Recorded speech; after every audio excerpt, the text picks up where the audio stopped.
wakaf ya. Kita masih di pembahasan tentang apakah wakaf disyariatkan atau tidak. Yang benar apa?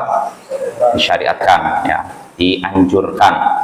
Dan inilah pendapat mayoritas ulama, bahkan ada sebagian ulama menyatakan itu ijma', kesepakatan para ulama, tidak ada yang menyelisihinya kecuali Syuraih Al-Qadhi, seorang ulama tabi'in. Ya, tapi itu pendapat yang tidak bisa diterima ya. Yang benar pendapat mayoritas ulama, bahkan sebagian ulama menyatakan ijma', bahwasanya wakaf itu disyariatkan. Nah, namun ketika dikatakan disyariatkan, apakah hukumnya sunnah, apakah hukumnya wajib? Ini sudah kita bahas. Wakaf hukumnya bisa sunnah dan bisa wajib. Kapan bisa wajib? Asalnya sunnah, tidak ada kewajiban. Kapan bisa wajib? Kalau apa? Kalau apa? Nazar, apa ya? Kalau nazar kan mewajibkan sesuatu yang tidak wajib. Kalau misalkan seorang bernazar, misalnya begini, kalau anak saya lulus kuliah, saya akan mewakafkan tanah saya untuk masjid. Asalnya seorang mewakafkan tanah untuk masjid, hukumnya apa? Sunnah. Tapi kalau dia sudah nazar dan apa yang dia nazarkan terwujud, maka hukumnya berubah. Yang tadinya sunnah jadi wajib. Makanya Bapak jangan bermain-main dengan nazar ya. Nanti kita udah terlanjur lalu nggak bisa menunaikan, bahaya juga ya. Nazar itu masalah yang berat ya. Sebaiknya kita tidak bernazar. Dan sudah kita bahas hukum nazar apa? Asalnya makruh ya. Tapi kalau sudah terlanjur diucapkan. Kalau di dalam hati itu namanya baru niat namanya. Nggak bisa disaksikan. Kalau seorang udah mengucapkan, saya bertekad. Ya, tapi kalau lebih bagus disaksikan, biar tahu gitu apa ya, biar nggak main-main. Itu nazar. Artinya sebaiknya jangan bernazar, karena pun nazar makruh. Asalnya makruh. Dalilnya apa? Nabi Sallallahu Alaihi Wasallam pernah ditanya tentang nazar. Kata Nabi, innahu la ya'ti bi khair. Nazar itu tidak mendatangkan kebaikan. Wa inna ma yustakhraju bihi minal bakhil. Dan nazar tidak keluar kecuali dari orang yang bakhil, pelit, medit, bin fikir. Apa? Ya kalau tidak sanggup dibatalkan bayar kafarat sumpah. Hah? Belum terjadi. Maksudnya gimana belum terjadi?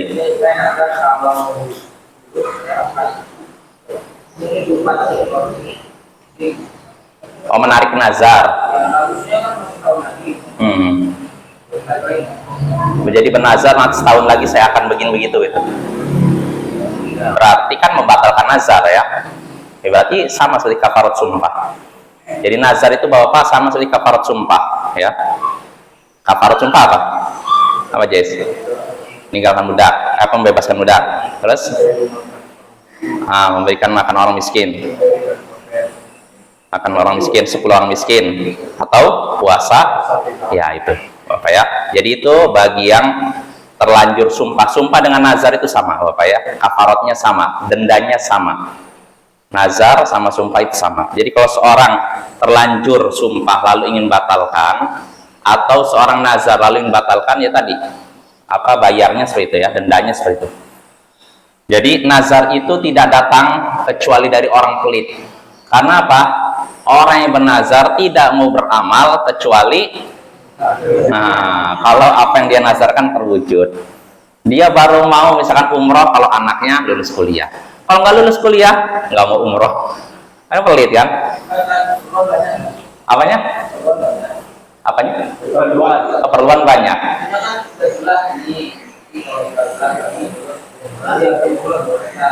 Ya enggak, artinya dia kan mengaitkan amalan dengan keinginan ya kan.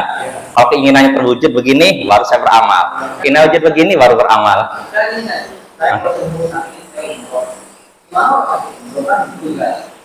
Enggak, beda. Dia artinya gini, kalau tekad beda dengan nazar. Misalkan saya kalau misalkan mau ini, mau apa, kalau saya sembuh, saya akan umroh, itu bukan nazar. Nazar itu dengan kata nazar, saya bernazar kalau saya sembuh, Allah takdirkan saya sembuh, saya akan umroh. Ini namanya nazar. Tapi kalau baru niat atau menggunakan saya hendak umroh kalau saya sembuh, itu bukan nazar. Nazar harus menggunakan kata nazar. Saya lagi nih bertahun-tahun, tahu sembuh. Kemudian dengan nazar ini, saya sembuh nih. Iya, namanya nazar itu kan. Iya, itu kan dia baru mau beramal kalau iya. Tapi artinya gini, artinya intinya gitu aja. Intinya nazar itu kan mengaitkan amalan dengan keinginan kan. Kalau keinginannya tercapai, dia beramal. Kalau tidak tercapai, tidak beramal. Namanya apa? Pelit. Orang pelit kan gitu kan. Kalau keinginannya terwujud, baru dia mengeluarkan. Kalau enggak mau gitu. Nah itu ya. Jadi artinya wakaf hukum asalnya sunnah dan bisa wajib kalau dengan nazar ya. Kalau tanpa nazar tidak wajib. Hukum asalnya sunnah. Nah itu tentang wakaf. Dalilnya sudah kita bahas, diantaranya hadis yang masyhur tentang seorang yang meninggal terputus seluruh amalannya kecuali karena apa? 3. Karena apa?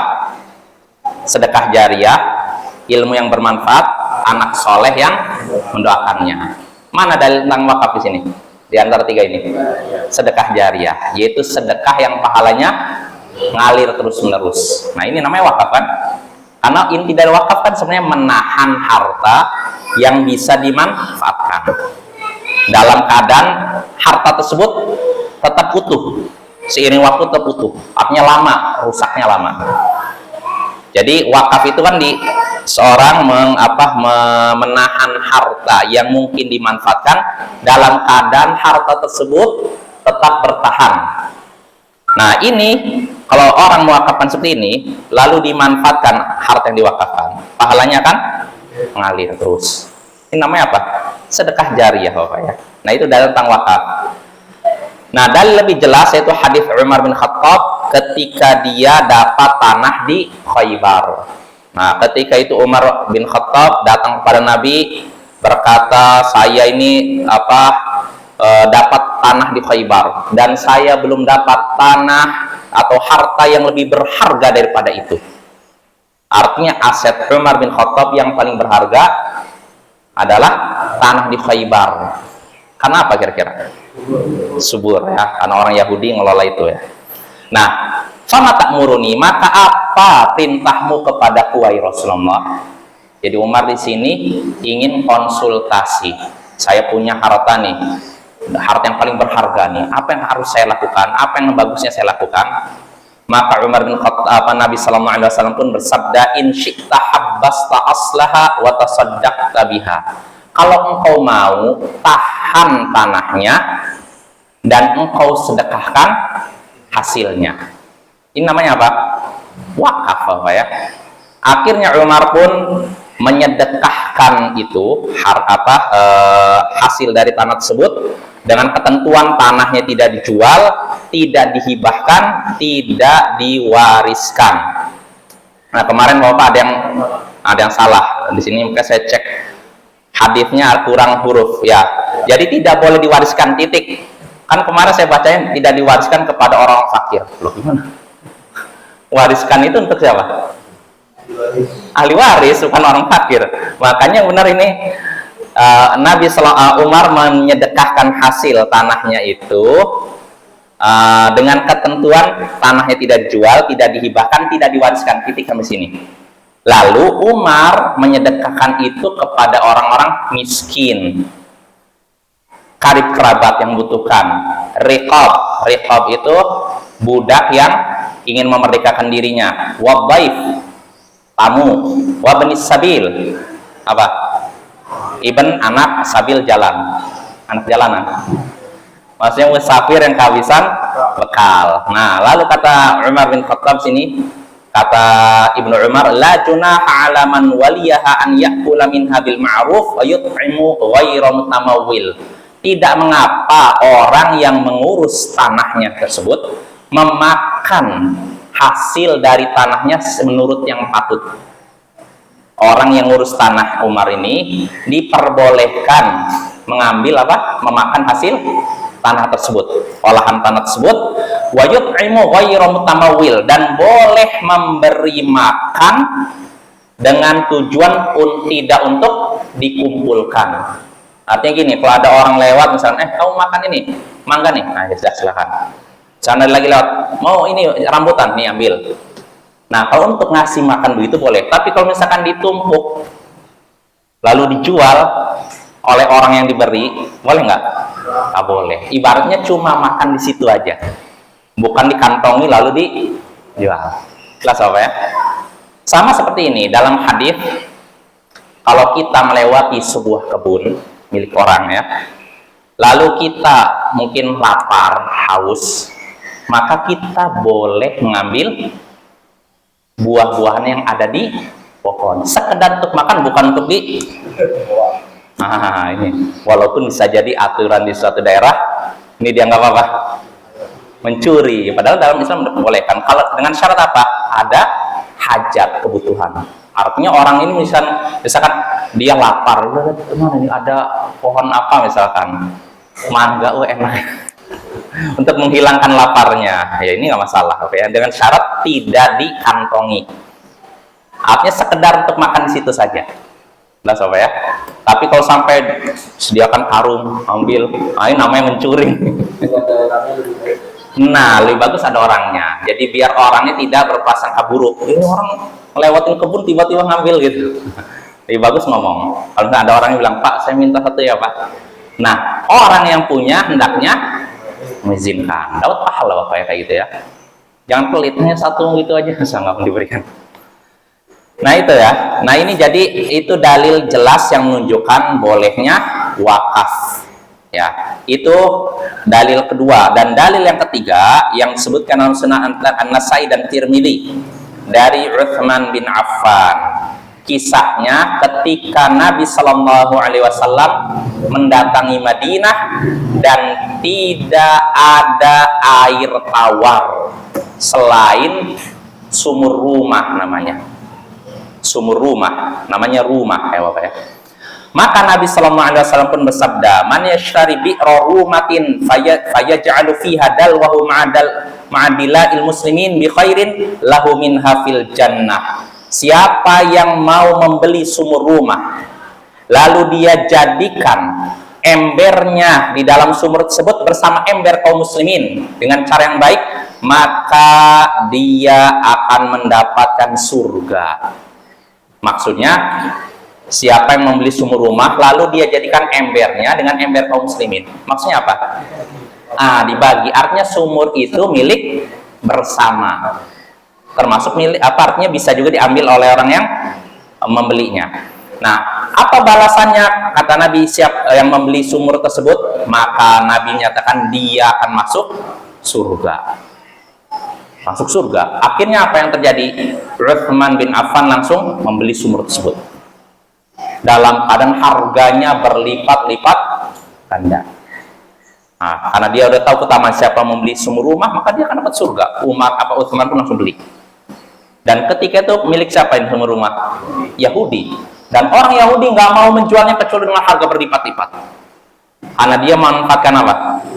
Nah ini Bapak ya, otaknya encer dalam masalah ini Yahudi, tapi masalah dunia aja. Jadi dia manfaatkan kebutuhan kaum muslimin akan air tersebut, dia manfaatkan dengan cara apa? Harganya ditinggikan. Nah, sebagian kaum muslimin merasa berat karena harganya sudah terlampau tinggi, tapi Utsman bin Affan rela mengeluarkan uangnya lalu dia beli itu.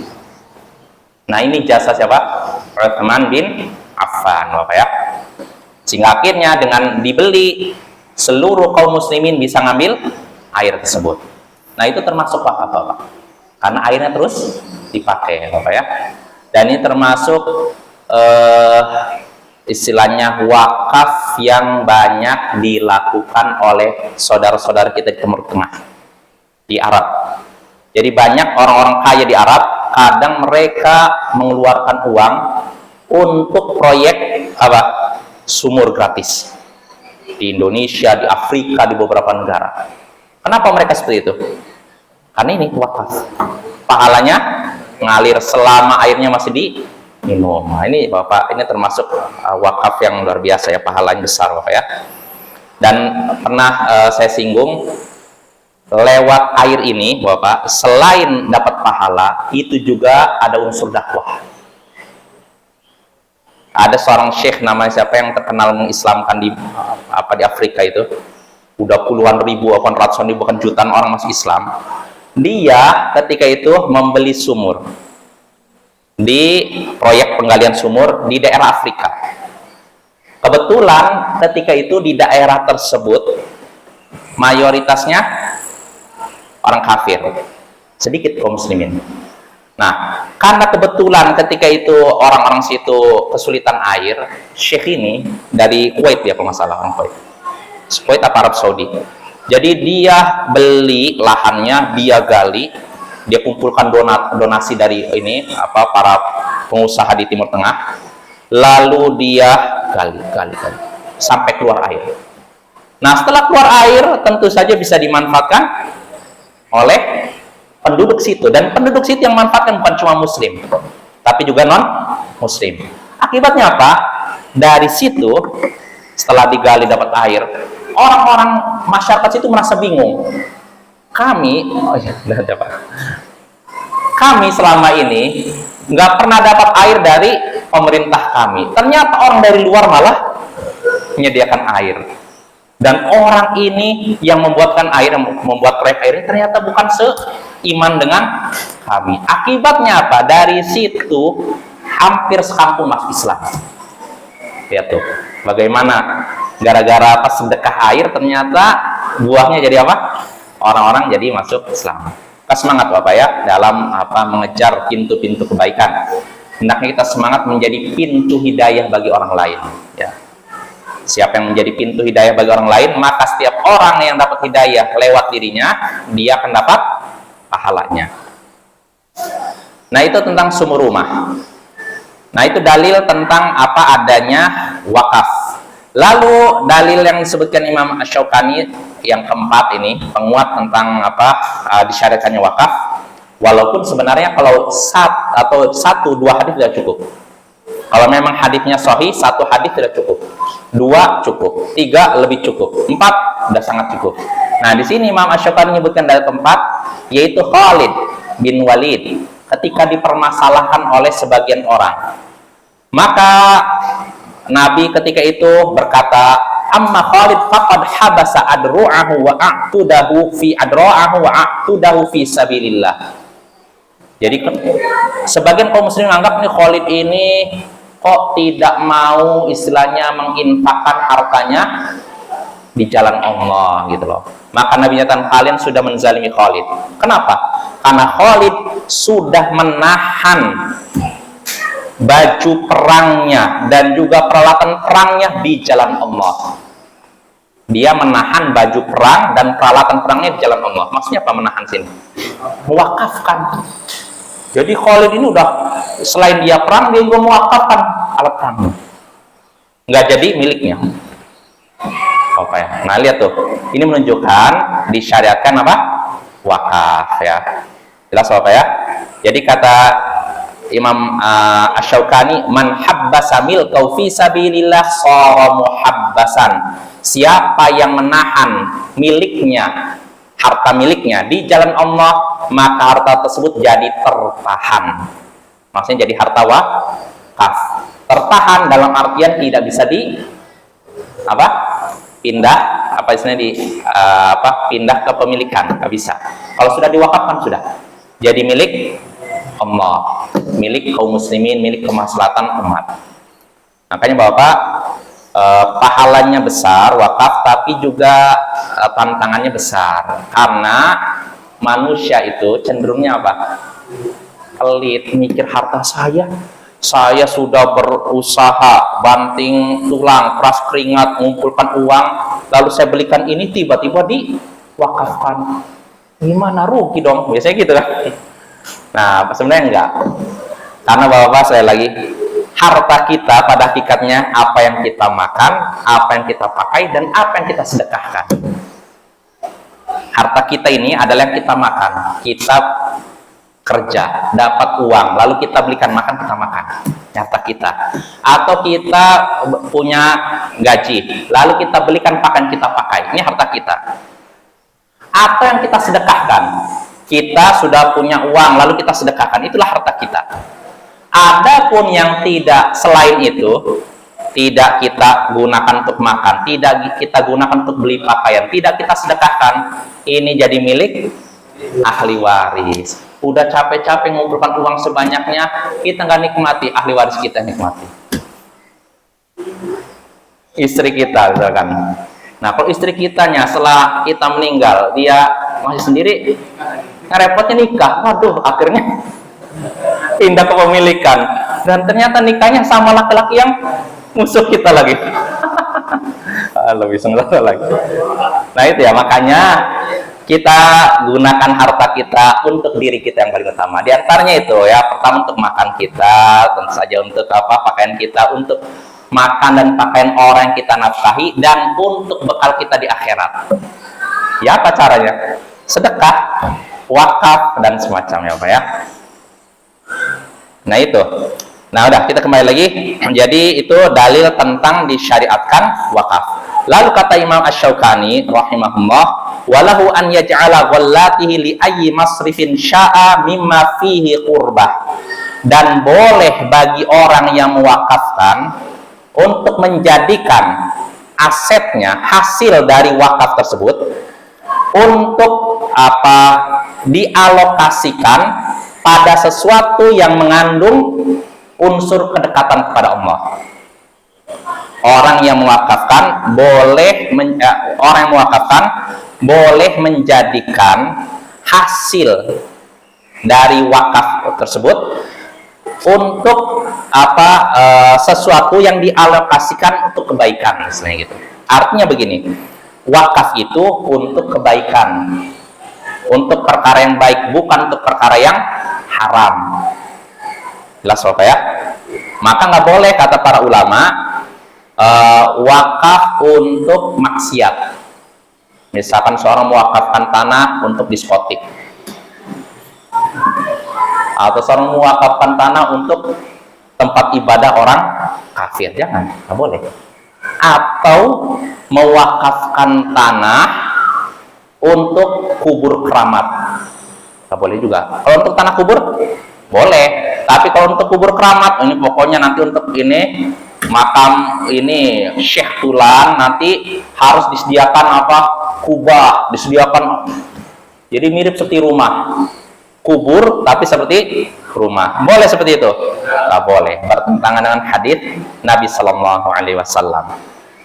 Nah, jadi itu ya.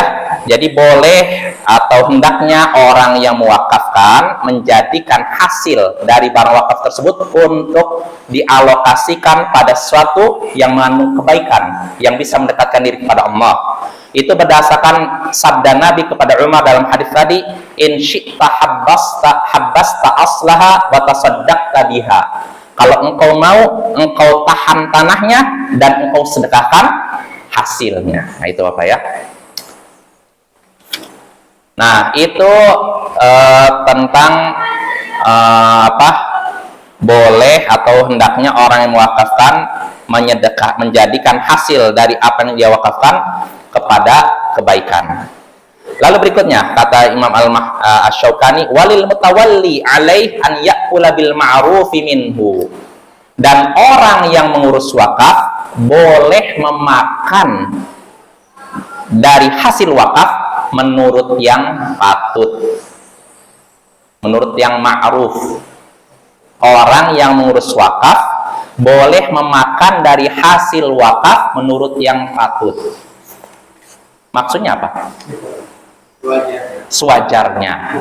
Ya, jadi misalkan saya mewakafkan tanah kepada seseorang atau sebuah lembaga. Wakaf itu bukan cuma satu orang, lebih dari kayak semacam organisasi yayasan dan semacamnya. Nah, nanti saya udah mewakafkan, berarti yang ngurus kan itu kan, yayasan atau organisasi kan. Nah, nanti yang ngurus ini, tanah wakaf ini, dia boleh mengambil dari hasil wakaf tersebut. Misalkan ini wakafnya berupa kebun misalkan. kebun misalkan buah-buahan, kebun durian misalkan, durian ya, salah 1 hektarnya durian montong. Misalkan penghasilannya dalam setahun misalkan anggap 100 juta. Misalkan ya 100 juta. Nah, maka yang ngurus dia boleh ngambil dari hasil apa? Durian tersebut. Tapi menurut yang patut wajar. Artinya sekadar dia itu, karena gini Bapak, kalau misalkan seorang ngurus tanah wakaf, ini kan menyita apa? Waktu kan, tenaga, pikiran, karena dia waktunya harus bekerja untuk keluarganya tapi dialihkan ke sini. Maka dia punya hak untuk apa? Mengambil dari hasil wakaf tapi menurut yang patut. Jadi tidak berlebihan. Jadi jangan sampai misalkan ini tanah wakaf setengahnya untuk dia hasilnya, setengah lain untuk umum, itu nggak boleh begitu. Nah, dalilnya apa? Yang seperti itu diperbolehkan. Perkataan Nabi Shallallahu Alaihi Wasallam dalam perkataan Nabi Shallallahu Alaihi Wasallam kepada Umar tadi. Perkataan Ibnu Umar yang disebutkan dalam hadis tadi, di situ disebutkan la junaha ala man waliyaha an ya'kula minha bil ma'ruf. Orang yang mengurus wakaf boleh memakan darinya menurut yang patut ya, menurut yang pantas apa ya.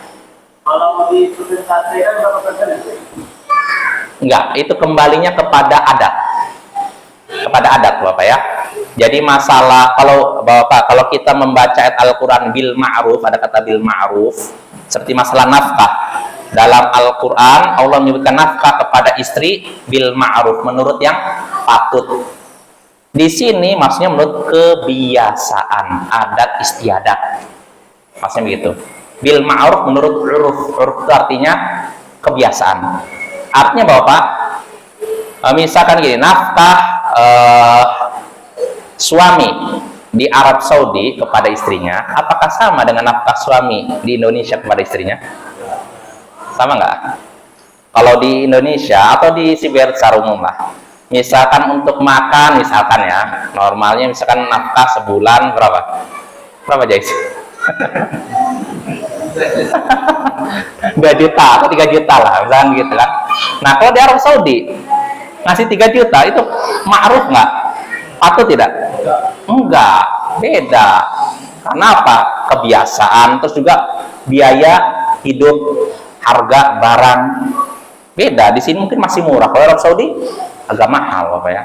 Maka nggak bisa dipaksa, nggak bisa disamakan antara satu daerah dengan daerah lain. Itu urf itu dipakai dalam syariat Bapak ya. Makanya di antara kaidah fikih al-adatu muhakkamah, adat, kebiasaan ini dipakai dalam syariat, kecuali kalau bertentangan dengan aturan syariat. Kalau tidak bertentangan dipakai. Jadi nafkah suami kepada istri antara satu daerah dan daerah lain sama tidak? Tidak sama kan? Nafkah suami kepada istri di Indonesia dengan nafkah suami kepada istri di Arab Saudi beda. Maka tidak boleh disamakan. Nafkah di sini bisa berupa nafkah di sini maksudnya sandang, pangan, papan. Sandang artinya pakaian. Pangan, makanan. Papan, tempat tinggal. Jadi antara satu daerah dengan daerah nggak bisa disamakan. Misalkan di daerah lain Bapak ini mungkin ya ngasih makan istri cuma nasi dengan tempe, bisa jadi cukup, ya kan? Tapi kalau di sini, langsung di demo. Ya kayak gitu, jadi nggak bisa disamakan, tergantung kebiasaan. Nah itu dalam masalah nafkah suami kepada istri, begitu juga dalam masalah tadi, masalah ngurus wakaf. Jadi kalau misalkan di suatu daerah, anggap di sini nih, kebiasaan di Siberut misalkan, kalau ada yang ngurus wakaf, tanah wakaf, misalkan dia ngambil dari hasilnya misalkan 2%, berarti 2%. Berarti 2%. Tapi kalau misalkan di daerah lain nganggap 2% terlalu kecil, yang pas 5%, berarti 5%. Maka kembalinya bukan kepada kepada aturan yang enggak ada aturan bapaknya, kembalinya kepada urf, adat, kebiasaan. Apanya? Iya, itu diantaranya. Makanya kan biaya hidup antar satu daerah dengan daerah lain tidak sama. Kalau kita menyamakan itu zalim Bapak ya. Nggak boleh kita menyamakan satu daerah dengan daerah lain ya. Dan begitu juga zaman. Antar satu zaman dengan zaman lain beda juga Bapak ya. Kalau di zaman Rasulullah, maaf Bapak ya, di zaman Rasulullah ada seorang laki-laki melamar perempuan dengan tali sendal. Kalau zaman sekarang kira-kira bagaimana? Pak, saya mau lamar anak Bapak. Oh iya, Mas kawinnya apa? Tali sendal Pak. Kita terima nggak? Karena satu masa dengan masa lain beda-beda, maka kita ikuti. Ini tergantung apa kebiasaan daerah tersebut, Bapak ya. Selama tidak berlebihan. Kalau udah berlebihan tentu saja bertentangan dengan syariat, ya Bapak ya. Misalkan di satu daerah yang namanya pesta itu misalkan harus berhari-hari, lalu harus misalkan menghabiskan makanan yang sampai dibuang-buang. Itu bisa kita ikuti. Nggak bisa kita ikuti. Walaupun pelakunya orang Arab. Karena sebagian orang kan ngomong apapun yang dilakukan orang Arab benar. Nggak. Contohnya ini apa? Ini saya dapatkan faidah dari seorang ustadz yang pernah ke Arab Saudi. Kebiasaan di Arab Saudi ini, walaupun tentu ini mungkin sebagian orang awamnya. Jadi ketika walimah itu Bapak, pesta nikah itu makanannya yang jor-joran. Artinya benar-benar super mewah. Sehingga akhirnya apa? Nggak habis, banyak yang dibuang. Nah, yang seperti itu nggak boleh. Ini sudah diingatkan oleh para ulama yang di sana. Walaupun kenyataannya masyarakatnya begitu, tapi ini istilahnya kebiasaan yang tidak layak untuk di ini. Dan saya yakin nggak semuanya, ada sebagian yang baik juga Bapak ya.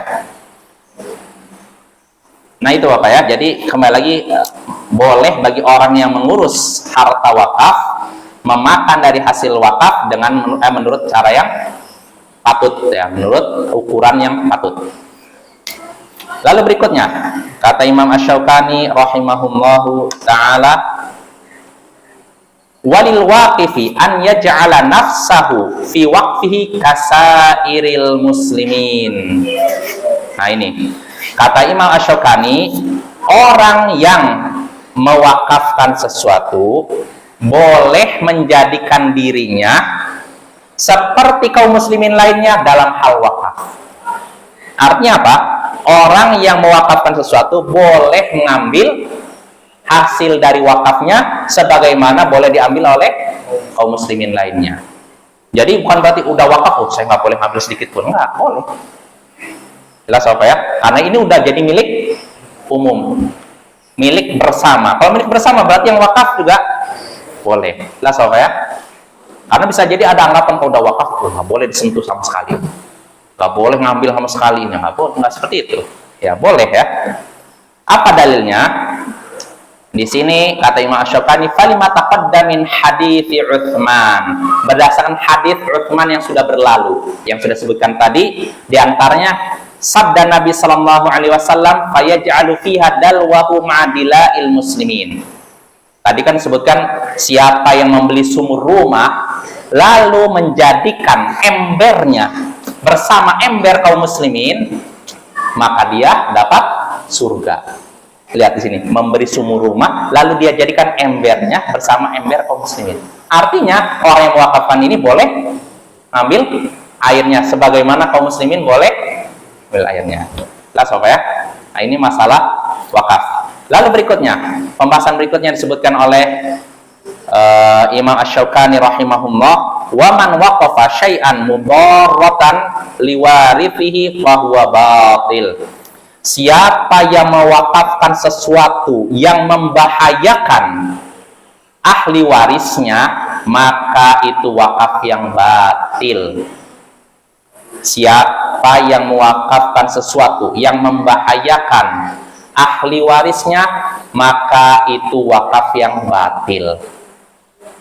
Maksudnya apa? Mewakafkan sesuatu yang membahayakan ahli warisnya. Nah itu mewakafkan untuk orang lain, baik sekali anaknya kelaparan. Nah jangan seperti itu ya. Jadi Bapak, wakaf hukumnya apa asalnya? Sunnah. Menafkahi anak hukumnya wajib. Jangan sampai seorang semangat mengamalkan sunnah tapi meninggalkan yang wajib Bapak ya. Jelas Bapak ya. Ini masalah wakaf. Jadi wakaf tidak boleh sampai membahayakan ahli warisnya. Jadi perhatikan ahli waris, karena dalam Islam kita tidak boleh melakukan segala perbuatan yang membahayakan siapapun. Nabi SAW pernah bersabda, la darara wa la dirar. Tidak boleh melakukan perbuatan berbahaya dan membahayakan orang lain. Perbuatan berbahaya artinya berbahaya bagi diri kita, membahayakan orang lain berarti berbahaya bagi orang lain. Nggak boleh ya. Maka kalau mau ini mewakafkan sesuatu, kita pikir dulu, ini keluarga saya kira-kira sengsara nggak? Ya, loh. Tapi kan Abu Bakar As-Siddiq mewakafkan seluruh hartanya. Gimana nih Bapak? Apa Abu Bakar As-Siddiq melakukan kebatilan? Gimana nih? Ada jawaban? Ya kita tanya aja, iman kita sama nggak dengan iman Abu Bakar As-Siddiq? Kalau iman seperti Abu Bakar As-Siddiq, masya Allah, nggak apa-apa, wakafkan semua. Rumah kamu sekalian diwakafkan. Nah, Abu Bakar As-Siddiq wakafkan semua hartanya. Sebenarnya pertama yang melakukan Umar bin Khattab. Umar bin Khattab datang pada Nabi, wahai Nabi, saya sedekahkan setengah harta saya. Nah, ketika itu Umar merasa, oh, saya sudah mengalahkan Abu Bakar As-Siddiq. Tiba-tiba datang Abu Bakar As-Siddiq, lalu berkata, wahai Rasulullah, saya wakafkan seluruh harta saya. Umar pun merasa, wah, kalah lagi. Karena dua sahabat ini, Abu Bakar As-Siddiq, selalu apa? Bersaing, berlomba-lomba dalam kebaikan. Nah ini Bapak ya, jadi kita kalau bisa iri melihat orang yang melakukan kebaikan, dia bisa gitu, saya juga harus gitu. Bukan iri melihat dunia. Tetangga udah punya motor, saya belum punya motor, gimana nih beli motor walaupun ngutang. Nanti tetangga udah punya mobil, saya belum punya mobil, gimana beli mobil walaupun ngutang. Gitu terus. Nah, jangan seperti itu ya. Iri itu dalam masalah kebaikan, jangan masalah dunia, Pak ya. Habis ya. Ya mungkin sampai sini. Insya Allah pada pertemuan berikutnya kita lanjut pembahasan tentang wakaf. Jadi yang akan kita bahas pada pertemuan berikutnya pembahasan tentang ini. Wa man wada'a amalan fi masjidin aw mashhadin la yantafi'u bi ahad jaza sarfu fi ahli hajat wa masalihil muslimin. Artinya apa? Kalau misalkan seorang mewakafkan sesuatu ternyata kurang bermanfaat, kurang dimanfaatkan, maka titik-titik. Ini akan kita bahas pada pertemuan berikutnya. Subhanakallahumma bihamdik asyhadu an la ilaha illa anta astaghfiruka wa atubu ilaik. Assalamualaikum warahmatullahi wabarakatuh.